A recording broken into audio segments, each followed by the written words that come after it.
Greetings and welcome to the SiteOne Landscape Supply second quarter 2025 earnings call. At this time, all participants are in a listen-only mode. A question-and-answer session will follow the formal presentation.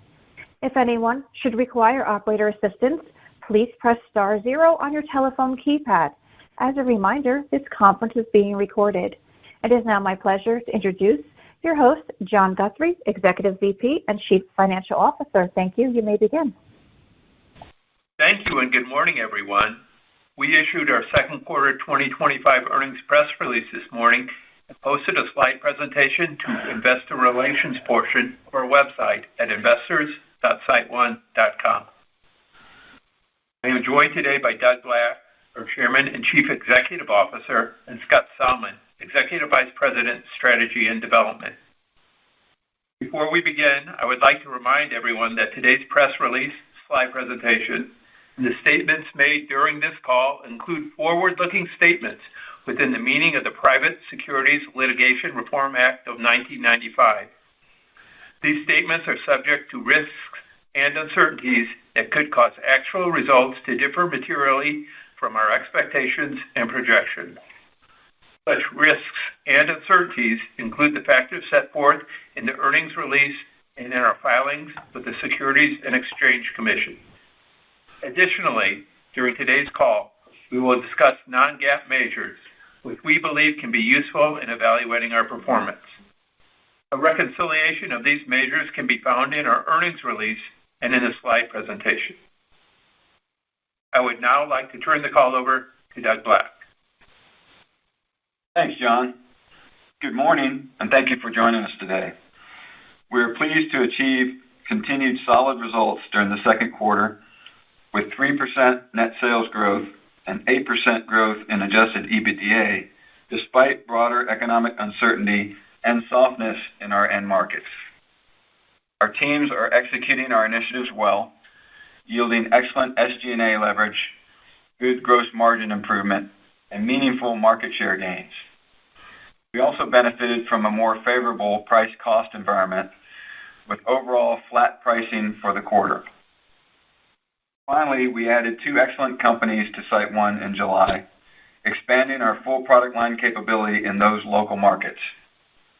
Overall, with strong teams, a winning strategy, and excellent execution of our commercial and operational initiatives, we are delivering solid performance and growth in 2025 despite softer end markets, and are in a strong position to accelerate our performance and growth in the coming years.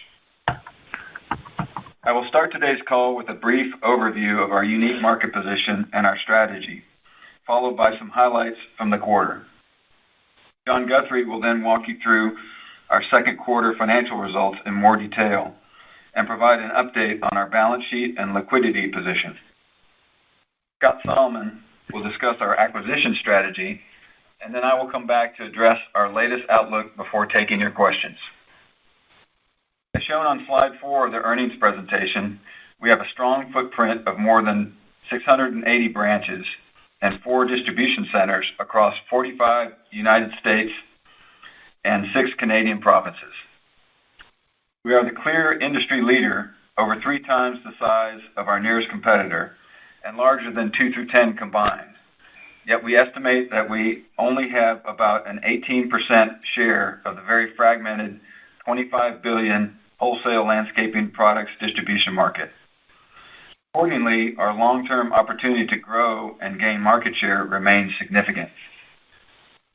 We have a balanced mix of business with 65% focused on maintenance, repair, and upgrade, 21% focused on new residential construction, and 14% on new commercial and recreational construction. As the only national full product line wholesale distributor in the market, we also have an excellent balance across our product lines as well as geographically. Our strategy to fill in our product lines across the U.S. and Canada, both organically and through acquisition, further strengthens this balance over time.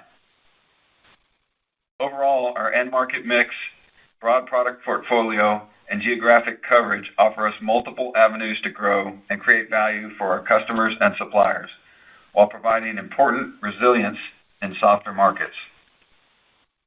Turning to slide 5, our strategy is to leverage the scale, resources, functional talent, and capabilities that we have as the largest company in our industry, all in support of our talented, experienced, and entrepreneurial local teams to consistently deliver superior value to our customers and suppliers. We've come a long way in building SiteOne and putting the teams and systems in place to fully execute our strategy at a high level across each of our product lines. In the current challenging market environment, we are making good progress in leveraging our capabilities to drive tangible results with consistent market share gains, improved SG&A leverage, and steady gross margin improvement. Through our commercial and operational initiatives, we believe that we are delivering industry-leading value for our customers and suppliers, and solid performance improvement and growth for our shareholders this year. Importantly, we are gaining momentum for continued success in the years to come. These initiatives are complemented by our acquisition strategy, which fills in our product portfolio, moves us into new geographic markets, and adds terrific new talent to SiteOne.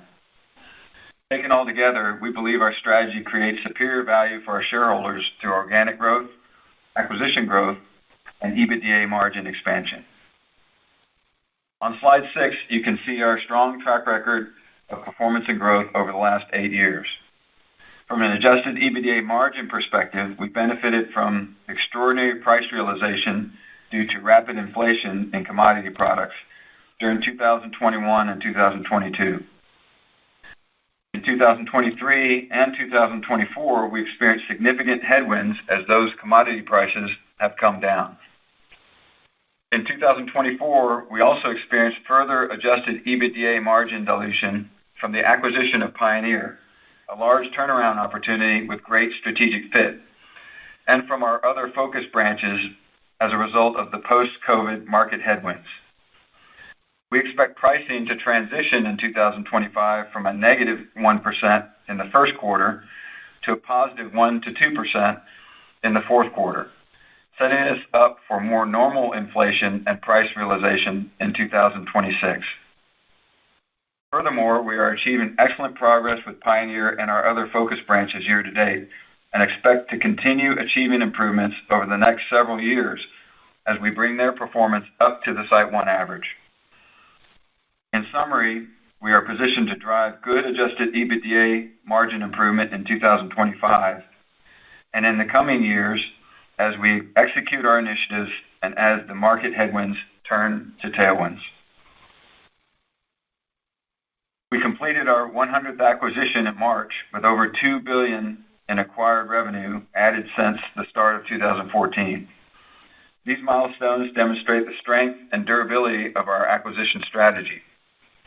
Our pipeline of potential deals remains robust, and we expect to continue adding more companies in 2025 to support our growth. These companies strengthen SiteOne with excellent talent and new ideas for performance and growth. Given the fragmented nature of our industry and our modest market share, we have a significant opportunity to continue growing through acquisition for many years to come. Slide 7 shows the long runway we have ahead in filling in our product portfolio, which we aim to do primarily through acquisition, especially in the nursery, hardscapes, and landscape supplies categories. We are well connected with the best companies in our industry and expect to continue filling in these markets systematically over the next decade. I will now discuss some of our second quarter highlights as shown on slide 8. We achieved 3% net sales growth in the second quarter with flat organic daily sales and 3% growth due to acquisitions. Organic sales volume was flat during the second quarter, reflecting broader end market softness offset by continued share gains. Pricing was also flat, which was in line with expectations as we benefited from a more favorable price-cost dynamic as the quarter progressed. As expected, the growth in maintenance-related demand remained steady in Q2, and with the benefit of market share gains, we achieved 7% organic daily sales growth with our agronomic products. The repair and upgrade market remained soft as expected, and the new residential construction market was also down, especially in markets that were strong last year like Texas, Florida, Arizona, and California. Accordingly, our landscaping products were down 1% for the quarter, which we also believe reflects some market share gains. Overall, we believe that we are continuing to outperform the market consistently through our commercial initiatives, which, with the recovery in pricing, will allow us to achieve positive organic daily sales growth for the remainder of the year, even in a down market. Gross profit increased 4% and gross margin improved by 30 basis points to 36.4% due to higher price realization, gains from our initiatives, and contributions from acquisitions. Our acquisitions, which were primarily nursery and hardscapes businesses, operate at a higher gross margin, but also operate at a higher SG&A.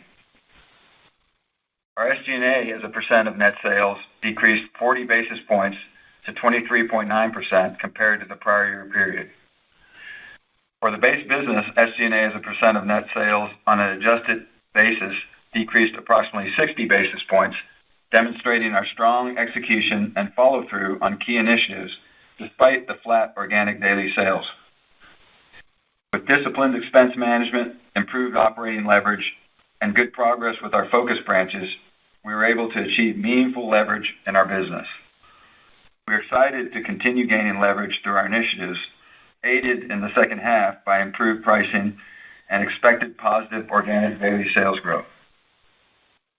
Adjusted EBITDA for the quarter increased 8% to $226.7 million, and adjusted EBITDA margin improved 60 basis points to 15.5% due to higher net sales, improved gross margin, and increased SG&A leverage. With pricing continuing to normalize and with our commercial and operational initiatives yielding stronger results, we are pleased to resume adjusted EBITDA margin expansion this year and expect continued improvement in the coming years. In terms of initiatives, we are executing specific actions to improve our customer excellence, accelerate organic growth, expand gross margin, and increase SG&A leverage. For gross margin improvement, we continue to increase sales with our small customers faster than our company average, drive growth in our private label brands, and improve inbound freight costs through our transportation management system. These initiatives not only improve our gross margin, but also add to our organic growth as we gain market share in the small customer segment, as well as across product lines with our competitive private label brands like ProTrade, Solstice Stone, and Portfolio. Collectively, these three brands grew by over 30% in the first half of this year.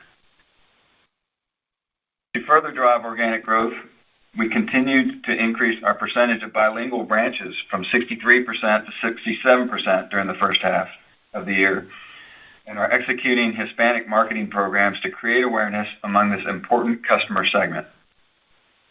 We are also making great progress with our sales force productivity as we leverage our CRM and establish more disciplined revenue-generating habits and processes among our inside sales associates and our over 590 outside sales associates. This year, our outside sales force is covering approximately 10% more revenue than in 2024 with no additional headcount, allowing us to achieve higher organic sales growth at a lower cost.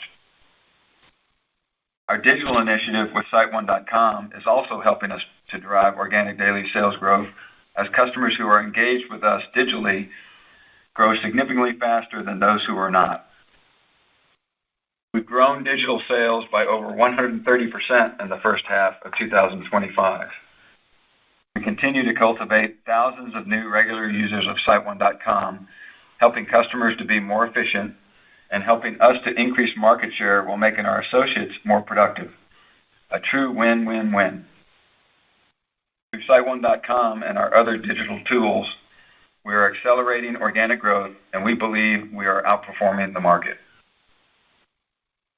With the benefit of Dispatch Track, which allows us to more closely manage our customer delivery, we are now able to improve both associate and equipment efficiency for delivery while more accurately pricing this service. We believe that we can significantly lower our net delivery expense while improving the experience for our customers. So far this year, we have reduced our net delivery expense by over 40 basis points on delivered sales, which represents approximately 1/3 of our total sales.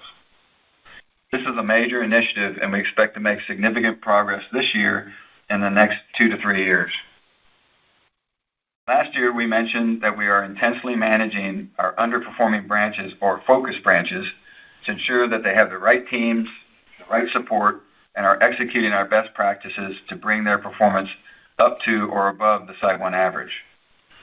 As a part of these aggressive efforts, we consolidated or closed 22 locations in 2024 to strengthen our operations and better serve our customers at a reduced cost. In the first half, we improved the adjusted EBITDA margin of our focus branches by over 200 basis points, and we expect to gain a meaningful adjusted EBITDA margin lift for SiteOne in the coming years as we improve the performance of these branches. Taken all together, we are gaining momentum with our commercial and operational initiatives, which are improving our capability to drive organic growth, increase gross margin, and achieve operating leverage. On the acquisition front, as I mentioned, we added 2 excellent companies to our family in July and have added 4 companies and approximately $30 million in trailing 12-month sales to SiteOne so far in 2025. We're having conversations with a lot of companies, but many of the more advanced discussions are with smaller companies. So we expect that 2025 will be a lighter than normal year in terms of acquired revenue, even as we are aggressively cultivating key targets for future years. We remain well positioned to grow consistently through acquisition for many years, with an experienced acquisition team, broad and deep relationships with the best companies in the industry, and a strong balance sheet, and an exceptional reputation for being a great long-term home for companies in our industry. In summary, our teams are doing a good job of managing through the near-term market environment, leveraging our many opportunities for improvement, prudently adding new companies to SiteOne through acquisition, and building our company for the long term. Now, John will walk you through the quarter in more detail. John? Thanks, Doug. I'll begin on slide 9 with some highlights from our second quarter results. There were 64 selling days in the second quarter, which is the same as the prior year period. Organic daily sales were flat in the second quarter compared to the prior year period, as solid growth in the maintenance end market was offset by softer demand in the new residential construction and repair and upgrade end markets. Overall, we saw both flat volume and flat pricing for the quarter. This was the first time since the second quarter of 2023 that price deflation did not negatively impact sales. Pricing improved sequentially from 1% deflation in the first quarter to flat in the second quarter due to tariff-related supplier price increases and as we lapped some of last year's price decreases. We estimate our exposure to tariffs is approximately 10 to 15% of sales, and in those products, we saw manufacturers start to pass through the tariff costs with higher prices. Price deflation for commodity products like PVC pipe and grass seed, which account for approximately 7% to 8% of annual sales, continued to negatively impact sales growth, though the impact was smaller than in prior quarters.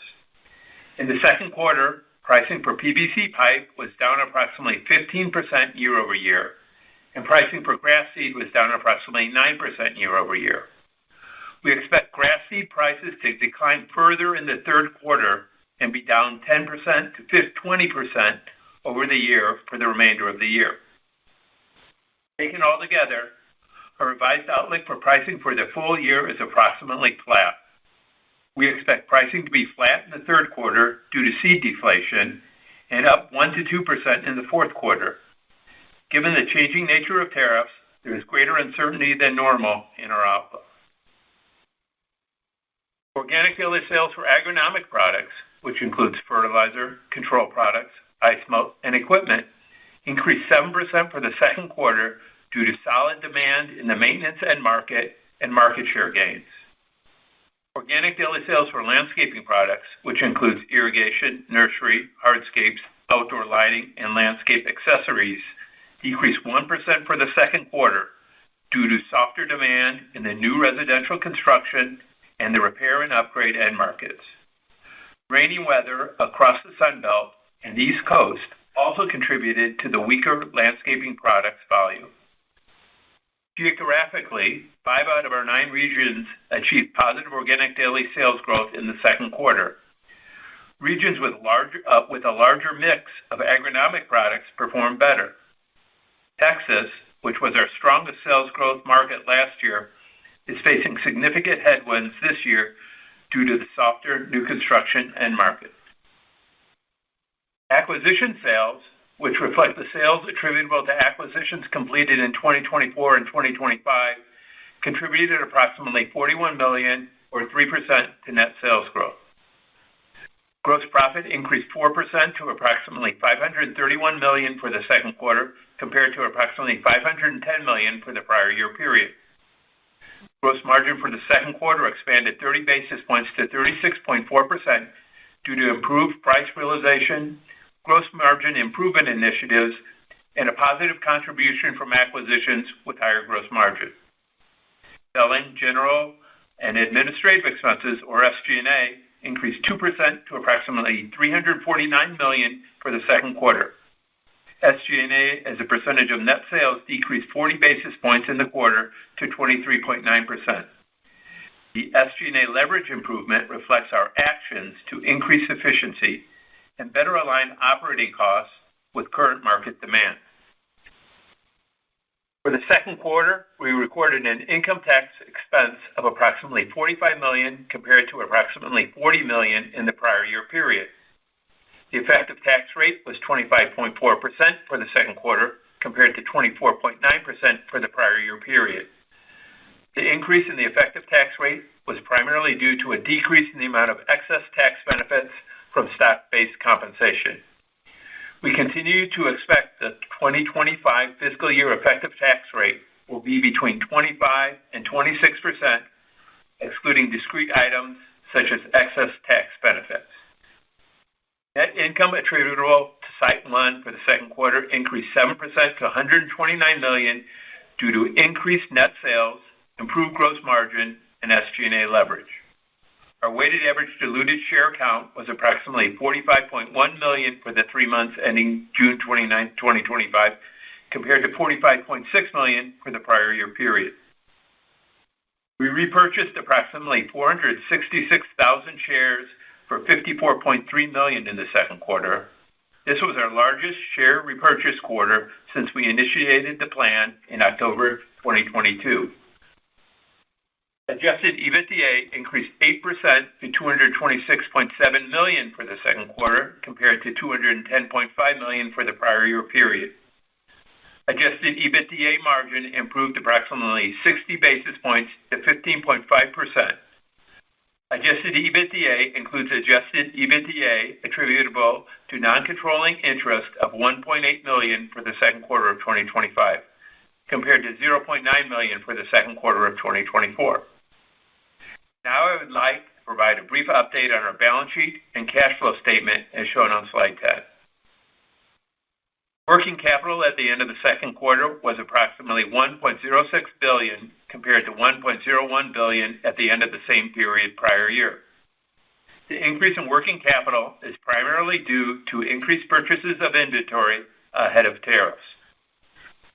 Net cash provided by operating activities was approximately $137 million for the second quarter, compared to approximately $147 million for the prior year period. The decrease in operating cash flow primarily reflects the higher inventory purchases. We made cash investments of approximately $17 million for the second quarter, compared to approximately $113 million for the same period prior year. The decrease reflects reduced acquisition investment compared to the same period last year.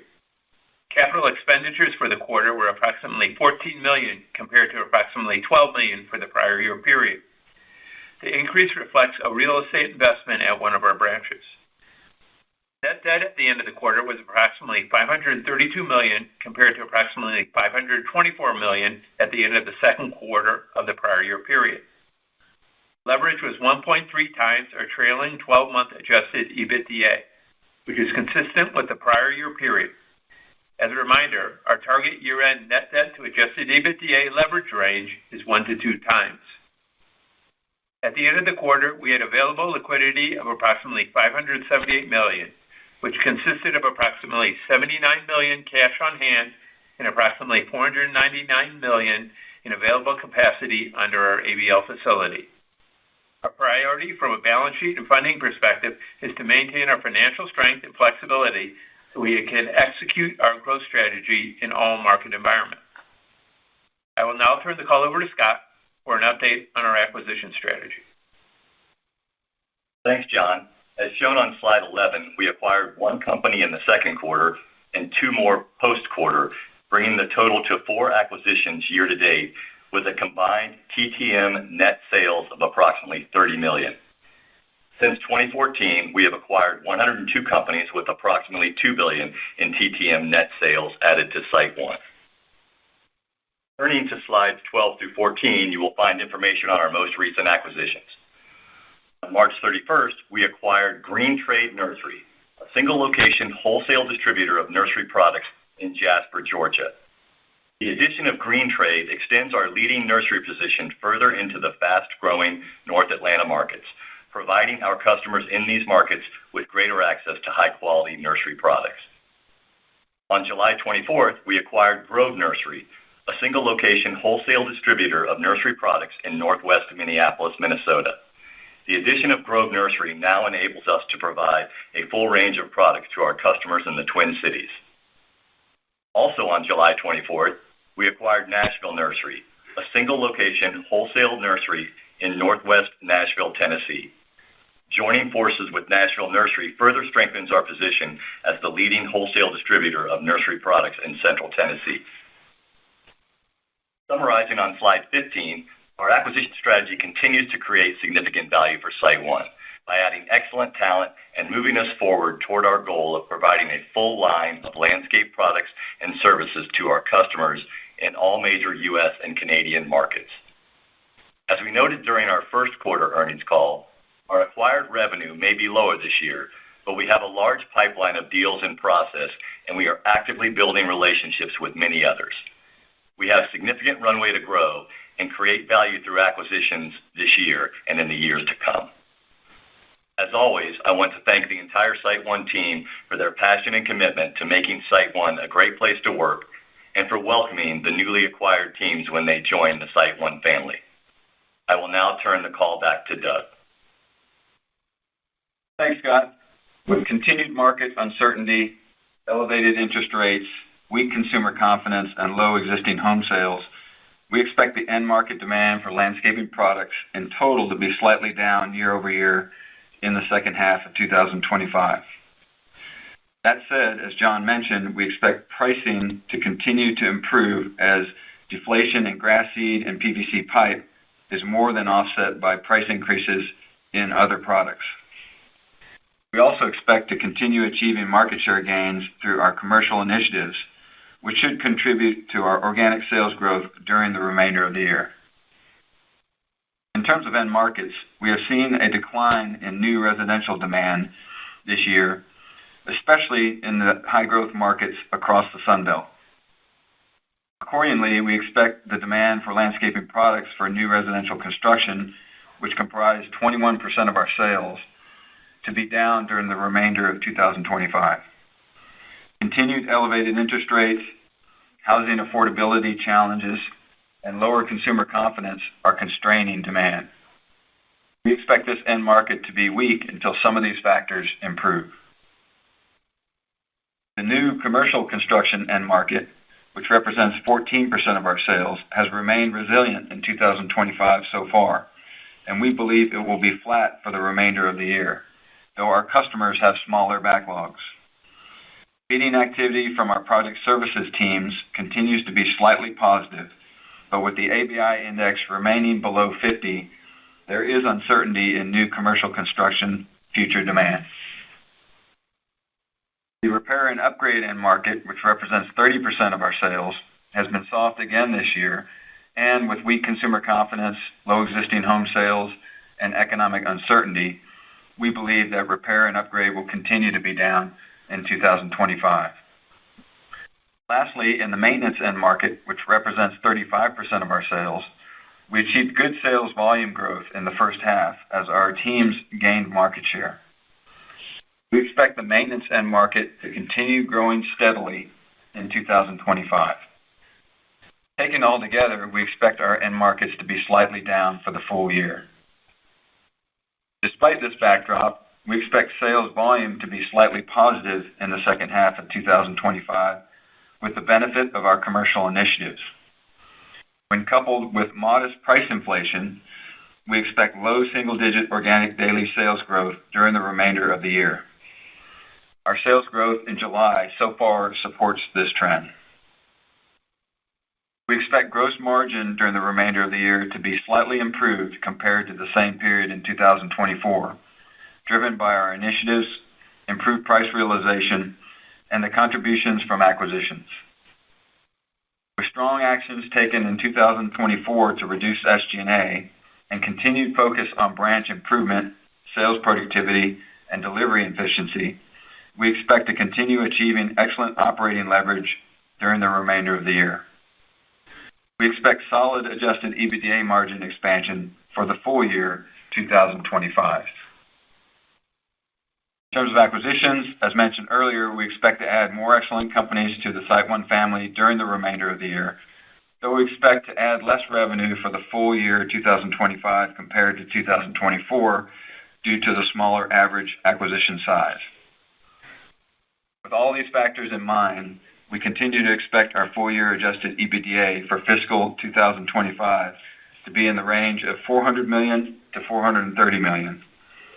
This range does not factor in any contribution from unannounced acquisitions. In closing, I would like to sincerely thank all our SiteOne associates who continue to amaze me with their passion, commitment, teamwork, and selfless service. We have a tremendous team, and it is an honor to be joined with them as we deliver increasing value for all our stakeholders.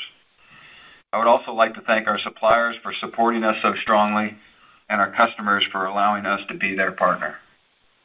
Operator, please open the line for questions.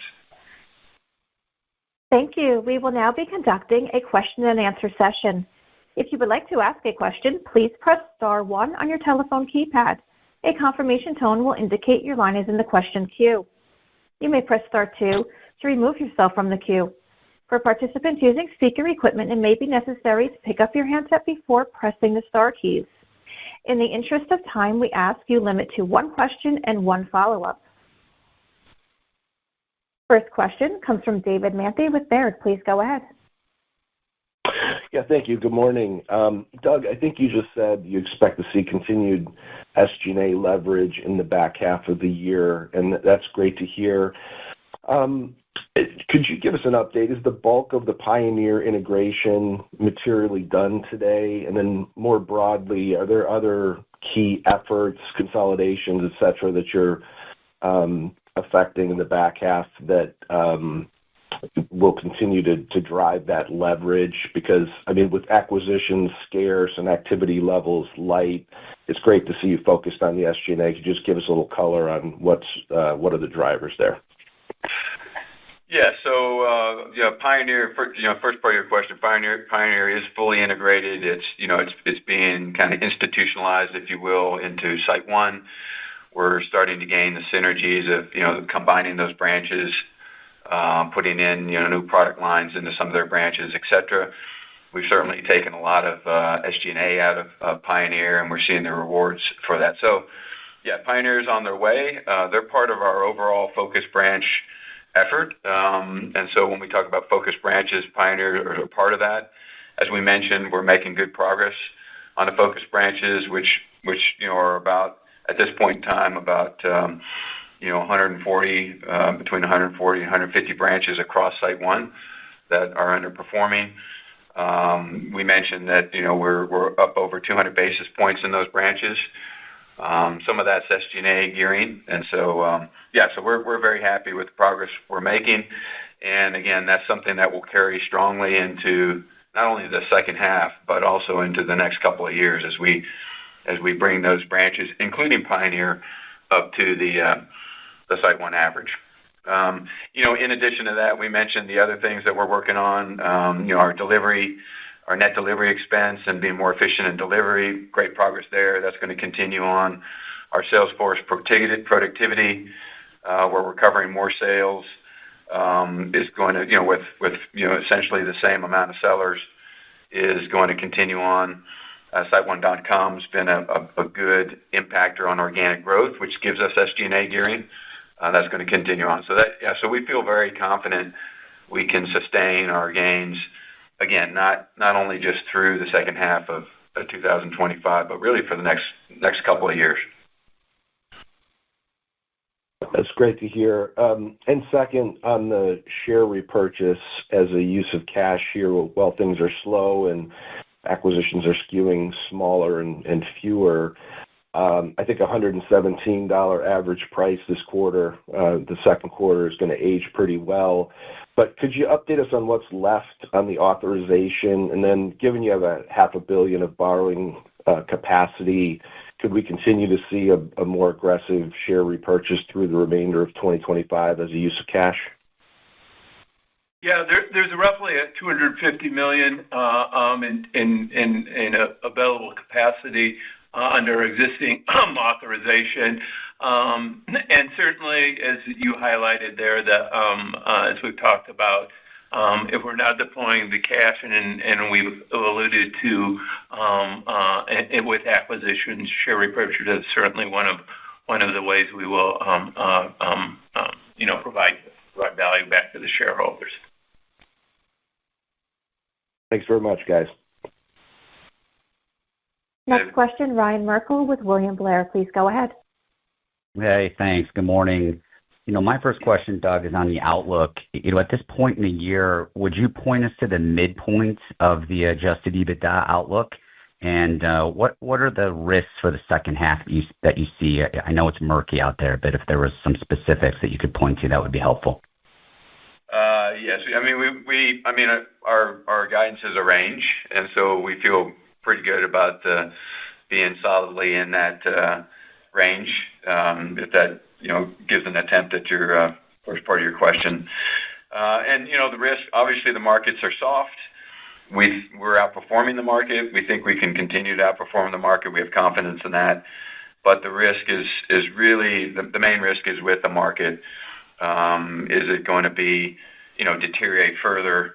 Is there going to be something that drives worse market demand than we think is coming? We think we have a pretty good barometer on where the market is now. And again, we've got a good, healthy balance. The maintenance market is going to be steady. Feel good about that.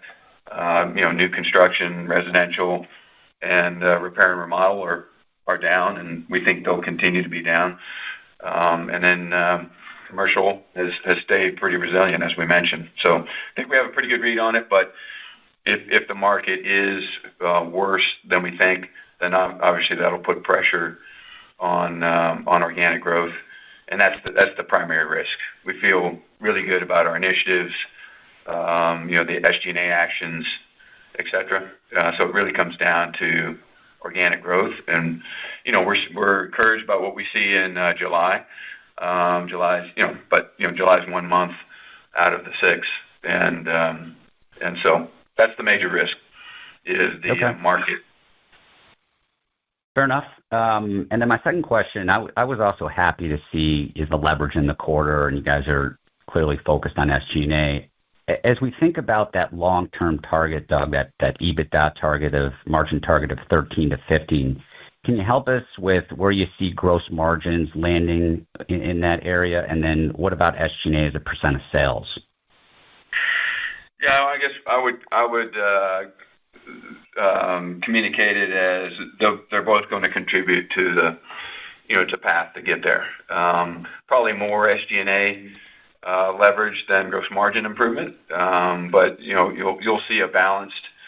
You see what we're kind of being able to achieve now in terms of improvement, and those initiatives are going to continue with small customer, private label, etc. And so we feel good about that. SG&A leverage, we would expect to contribute more as we catch up with the focus branches and as we execute our initiatives around associate productivity, delivery, etc. So it will be a combined formula, probably more SG&A leverage than gross margin, but they'll both contribute to the path there. And again, we see ourselves we're going to make some good progress this year. We feel that's going to continue over the next couple of years. We get into the double digits, but that's not the cap of where we can go. We feel strongly that we'll continue to expand margins for the next 5 to 7 years, as we really codify all the best practices that we're working on and continue to add more synergies to acquisitions when we do acquisitions. Great. Thanks. I'll pass it on. Next question, Damian Karas with UBS. Please proceed. Hey, good morning, everyone. Good morning. So I think sales were a lot better than some investors had feared, just given the tough market backdrop. And Doug, you've talked a few times about market share gains and outperforming the broader market. If you had to pinpoint, the commercial initiatives that are really driving that outperformance, what would you point to, and how much visibility do you think you have kind of in that continuing into the back half of the year here? Yeah, so in terms of market share visibility, of course, the data is scarce in this industry, but we do get great feedback from our vendors, and that's kind of our customers, et cetera. And so we do feel like we're picking up market share. I'd say the initiatives that are driving that are a couple. One, I'd point to digital. We are ramping up significantly in digital. Digital puts us at the front of the industry. We have in SiteOne.com and our ability to engage with our customers. We're a market leader there, and it creates growth. It creates market share opportunities, stickiness of customers, and growth. So feel really good about it. And digital's continuing to ramp up strongly, and we think it will, for several years to come. Our initiatives with our sales force and our customer excellence, we're getting better and better at serving customers consistently with our sales force, getting out there and kind of driving new market share growth. And so we feel good about that. Our private label initiatives, allow us to be out there, super competitive with good margins, gaining market share. And then, we're gaining market share in kind of adjacent product lines where we have very small share today. I would point out synthetic turf, erosion control, pest control on the agronomic side, equipment on the agronomic side. We still have product categories where we have, our share is single digit in the market that we can penetrate, and we're taking advantage of those. So those would be the big ones. I don't know, John, if you have anything to add to those. Those would be the big drivers of share gain. That's really helpful. And then I just wanted to take a step back, thinking about the industry structure. Immigration numbers into the U.S. are down quite a bit, the first half year under the new federal administration. I'm curious what you've been hearing from your customers in terms of any impacts they might be seeing, and how are you thinking about, further intensification, if you will, of labor scarcity and how SiteOne's prepared for it? Yeah, so, we stay close to our customers on that issue. I'd say, our customers have labor to get their work done. I think is the punchline. And look, we've heard of various impacts of some of the deportation affecting customers here and there. But, our customers are pretty agile, and, they can find workers in multiple ways. We obviously work with the trade associations to attract, folks to this industry. I think in the end, they're making through and finding the people that they need to get the work done. And just remember that this industry has been labor constrained for several years, and obviously that hit its peak during the COVID bump, if you will. And with the market coming down and some of the softness of the market, it's taken some pressure off of labor scarcity, and some of these other issues have added to labor scarcity. But all in all, our customers have what they need to go out and do the work, and we don't think that's a big limiter on the market today. We think the limit on the market today is the market demand. Understood. Appreciate your thoughts. Best of luck. Thank you. Next question, Stephen Volkmann with Jefferies. Please go ahead. Great. Good morning, guys. Doug, I wanted to go back to the Focus Branch initiative. I think you said 200 basis points. I assume that's kind of a year-over-year improvement. Is that the right pace to think about the next couple of years? And remind us the gap between those and kind of the rest of the company. I'll let John handle this. Yeah. So we defined any branches or businesses underneath 6% EBITDA went on our Focus Branch improvement.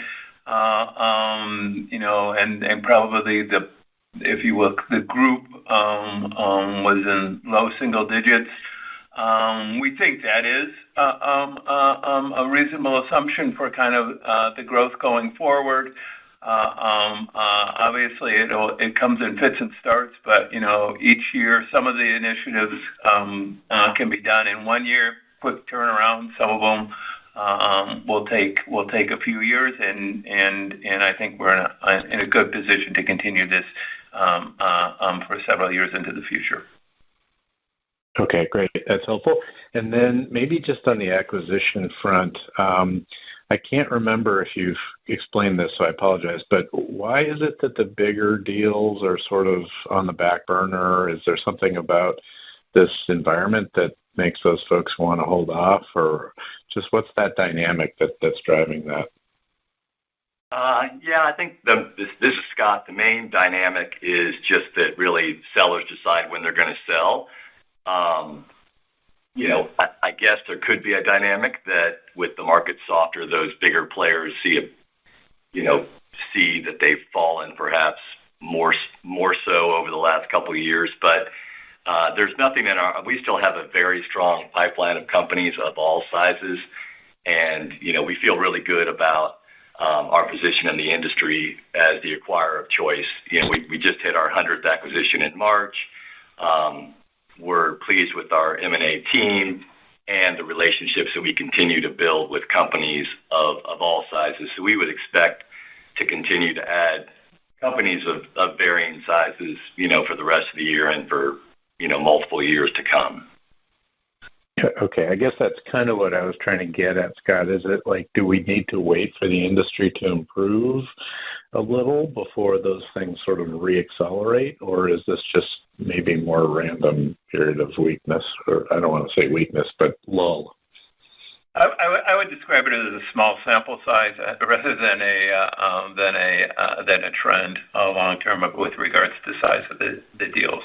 Yeah, I would back that up. It's really just timing. Deals fall like Scott. Sellers sell when they're ready to sell, not when we're ready to buy, and so you get some randomness as things fall into place and people come due, and I think you're just seeing that trend. We could have a large one or a run of kind of medium-sized ones come at us just as easily as this one, but we know the ones that we're in more advanced discussions with, and so we can see that this year is going to be a lighter year than normal. It's likely to be balanced by a heavy year in the future. We don't know if that's next year or 2027 or whatever, but we know the average size of deal in our kind of target group is the same as it has been for the last kind of 10 years. Great. Got it. Thank you so much. I'll pass it on. Next question, Matthew Bouley with Barclays. Please go ahead. Good morning, everyone. Thank you for taking the questions. I wanted to ask on the new residential construction end market. You talked about, I guess, sort of softer trends, or I think you said down in 2H. I guess I just wanted to get a sense of if you could quantify sort of where you're tracking in new residential. Obviously, the end market's been kind of incrementally softening, and SiteOne, of course, historically has a bit of a lag to start. So obviously, it'd be helpful to kind of understand where you are in that cycle, and so just any more detail on how that's tracking for you. Thank you. Yeah, well, I would say it's well, first of all, it's down more in those high growth markets, right? And we mentioned, Florida, Texas, Arizona, California, some of those where the markets were hot, those would be down. If taken in total, we think, single digits, low single digits is probably where it's at. It's kind of hard to gauge, but we think it would be, kind of down, low single digit would be our best guess at what we're facing market-wise when you take it in total across the U.S. and Canada. Okay. Yeah, got it. Understood. That's helpful. And then on price and inflation, I guess you're talking about grass seed and PVC, kind of tracking where they are. I think you said grass seed could be down 10 to 20 for the year.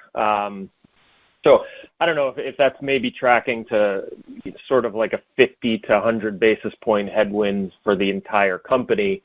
And so when you start thinking about getting back to positive price in Q4, I just wanted to make sure we're getting this right, that the kind of the rest of the portfolio and some of these products that are driven by tariffs here, I mean, are you looking at kind of mid-single digit inflation or maybe low to mid-single digit inflation on the rest of the portfolio? And I guess for those specific tariff exposed products, would it be higher than that? So yeah, just any kind of color on the rest of the product portfolio's inflation. Thank you.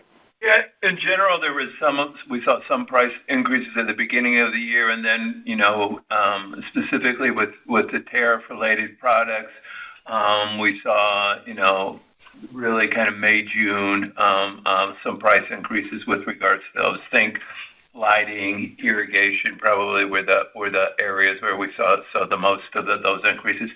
The increases in those, I would say, are mid to high single digit would be probably the average, probably more towards mid single digit price increases. Our suppliers have been very thoughtful about, their higher costs that they're paying and what they're passing on and what the market can withstand, but at the same time, they are seeing higher costs because of the tariffs. So that's the general. What we're saying, I would say the numbers are less than headline numbers that we were seeing for a while there. When you just saw, and it's primarily, China, Southeast Asia, and Mexico are where the exposure is. Yeah, one other factor to keep in mind is that seed, which right now, PVC pipe is starting to lap itself, some of the decreases. So the effective PVC pipe has been going down as we've gone through the year. Seed took another leg down, and that's why it's going to be down further. But seed really goes, the biggest seed month is September. It's a third quarter product. It does spill some into the fourth quarter, and so that's why we're saying pricing is going to be flat. It'll net out flat in the third quarter. By the fourth quarter, seed season is kind of past. We don't sell a lot of seed, and now you've got the other products kind of kicking in, and that's why you get up 1% to 2% in the fourth. And then going into next year, obviously seed will start to lap itself as we get to this time next year. So yeah, 70% of the seed, roughly a little over 70%, is sold in the second half of the year, and so roughly a third of it is sold in the month of September. Got it. Perfect. Really helpful color. Thanks, guys, and good luck. Next question, Colin Veron with Deutsche Bank. Please go ahead. Morning. Thank you for taking my question, and great execution in a soft end market environment here. I guess I just wanted to touch on the new commercial market. You expect it to be flat for the year. Just any commentary on how it's trended in the first half of the year, and you referenced the weakness in the ABI. Just any thoughts on if and when you would expect that to start appearing in your backlog, and maybe your thoughts on why that hasn't shown up yet. Yeah, so This is consistent with what we've seen in the first half. Flattish. Commercial tends to follow residential, and obviously residential is dropping, and so logically you would expect commercial to be down at some point in the future. And so we keep a close eye on it. We do. Our project services group does bidding for our customers in the commercial market, so they're bidding on all the commercial jobs that we're exposed to, which is abroad across the industry. They're still kind of slightly up, very slightly up in what they're bidding.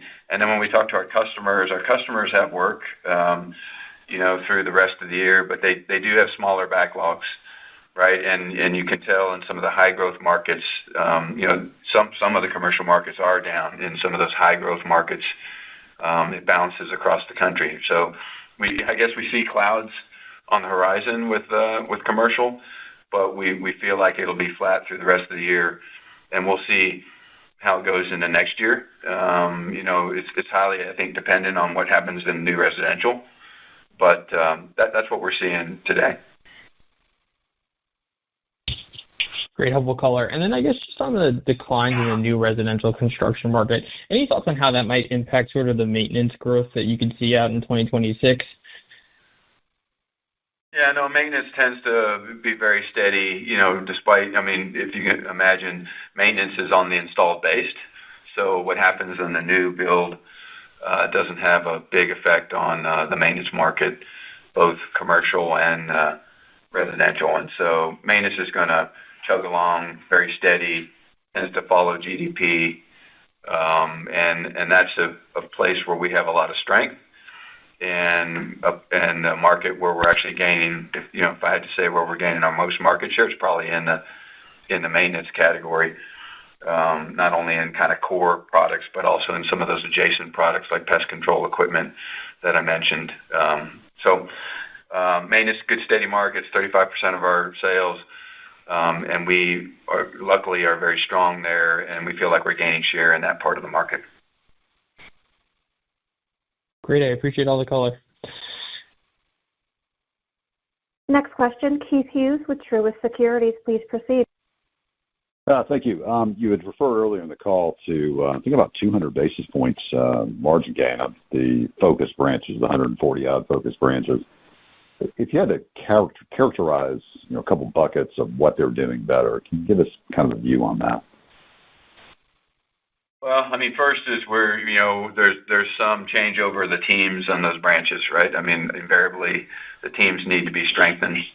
Also, just the customer excellence of those branches. Some of those branches have fallen off on how, quite frankly, how well they serve customers, and that's part of the healing process, I guess, is to get them back up to, world class on serving their customers. That invariably turns into sales growth, so organic growth is part of it. And then I'd say finally, just SG&A reduction, those are some of the areas where we got fat, got out of line with the market demand. And we had, and certainly with Pioneer, there was a very large SG&A takeout to get them to the right level to serve the current market. John, anything to add to that? I think you hit it. It's really up and down the income statement where we're working, and at a different spot. Yeah. Okay. Thank you very much. Next question, Andrew Carter with Stifel. Please go ahead.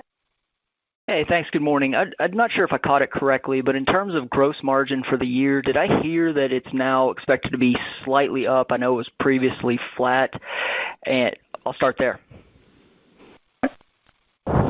I think Doug's comment was on the remainder of the year. From that standpoint, we would expect it to be up slightly from that standpoint. Yeah. And in general, what you saw this quarter was pricing was a little bit stronger. We saw some benefit from acquisitions, and then some of the initiatives like private label specifically are contributing to the overall growth from that standpoint. And does your guidance include any kind of inventory benefits from pricing? Actually, I'll step back. In 2Q, you've borne the cost of deflation in gross margin, but now you're starting to turn to pricing.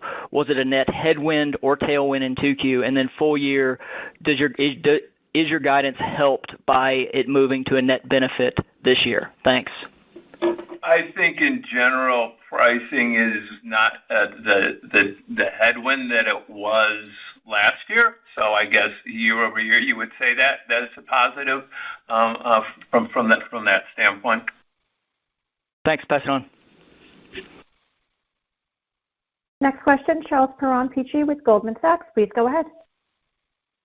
Thank you for taking my question. First, if I heard you correctly, I think your exposure to tariff is 10-15% of sales, but can you update your expectations on cost of sales across categories through the second half? And if you consider mitigation action different than pricing to offset those? And at the same time, are you seeing competitors taking a different approach to pricing in this environment? Could you repeat your first question? Yes. Do you see any mitigation action different than pricing to offset some of the inflationary impact from tariffs? Not really. I mean, we're obviously working on our gross margins. I mean, you're still having a net pricing impact across the board of less than 1% in the second half. So I think our manufacturers thoughtfully think about that, but in general, the whole market will pass through higher costs from the manufacturers and suppliers. Okay, Yeah, that's helpful. and the second part of your question, are competitors taking a different tactic? No, I mean our market is pretty rational about passing through, manufacturer price increases, and so that's continued. I would say it's a competitive market, and in a competitive market, everybody fights for market share, and so but that's been the case, for the last 18 months, and so that hasn't changed. But we haven't seen any fundamental changes. We're in a competitive market. We have to have a competitive price. With our size and scope, we can work with our manufacturing partners to make sure that everybody wins in the market. No, that's very helpful color. And then second, it sounds like freight is becoming more an opportunity for savings over the coming quarters. Can you maybe expand on these opportunities and how big a contributor it could be over time? Yeah, well, I think we've worked hard over time on our kind of freight into our branches, and we're pretty dialed in there, and we continue to make some gains there. But where we're really making the gains today is the delivery to the customer from the branch, and we mentioned that we have a large initiative on the efficiency. We put in a system, dispatch track, across our company several years ago, which allows us to track our trucks and improve the accuracy of our deliveries, to get hit time windows for our customers, et cetera. But now we're harvesting the benefits of more centralized delivery and getting the efficiency out of our delivery fleet. And so we expect to drive performance improvement there. We mentioned kind of the 40 basis points on delivered sales that we were able to gain in the first half from our customer delivery. We expect to continue to gain benefit there as we go forward over the next 2 or 3 years and dial in our market delivery to the end customer. Okay, that's helpful color, Doug, and thanks for the time. I would like to turn the floor over to Doug Black for closing remarks. Okay, well, thank everybody for joining us today. We very much appreciate your interest in SiteOne. I want to thank our associates for all the great work they do to help us be a great company. I also thank our suppliers and our customers. It's been we're very pleased with where we are and where we're going, and we look forward to speaking to you next quarter after the third quarter. Thank you. This concludes today's teleconference. You may disconnect your lines at this time, and thank you for your participation.